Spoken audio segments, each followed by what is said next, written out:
Assalamualaikum warahmatullahi wabarakatuh. Salam sejahtera bagi kita semua.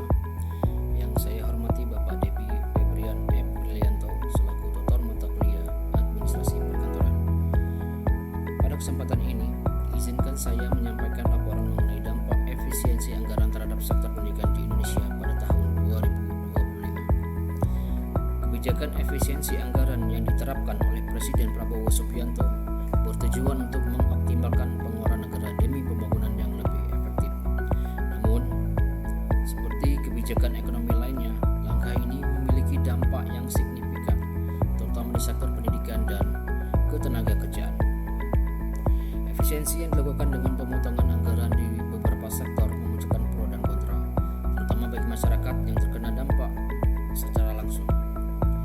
Di sektor pendidikan, salah satu dampak utama dari kebijakan efisiensi ini adalah berkurangnya anggaran untuk sektor pendidikan. Beberapa program seperti beasiswa, peningkatan fasilitas sekolah, serta tunjangan bagi tenaga pendidik mungkin mengalami pengurangan. Jika tidak dikelola dengan baik, hal ini berdampak pada kualitas pendidikan di Indonesia, terutama bagi sekolah-sekolah di daerah terpencil yang masih membutuhkan banyaknya dukungan.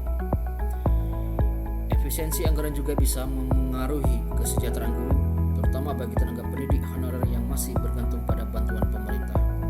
Jika alokasi dana pendidikan tidak disesuaikan dengan kebutuhan di lapangan, dikhawatirkan akan memunculkan ketimpangan dalam sistem pendidikan nasional, yang pada akhirnya dapat memengaruhi kualitas sumber daya manusia di masa depan.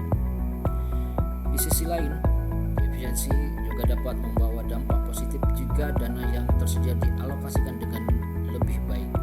Misalnya, jika anggaran yang sebelumnya kurang efektif bisa dialihkan untuk program yang lebih produktif, seperti peningkatan pelatihan guru atau penyediaan fasilitas belajar berbasis teknologi, maka kebijakan ini bisa memberikan manfaat jangka panjang. Dari penjelasan yang telah disampaikan, dapat disimpulkan bahwa efisiensi anggaran merupakan langkah yang sangat penting untuk menjaga stabilitas ekonomi negara, tetapi harus dilakukan dengan perencanaan yang matang agar tidak berdampak negatif. Pemerintah perlu mencari keseimbangan antara penghematan anggaran dan kesejahteraan masyarakat, serta memastikan bahwa kebijakan ini tidak mengorbankan hak-hak dasar warga negara.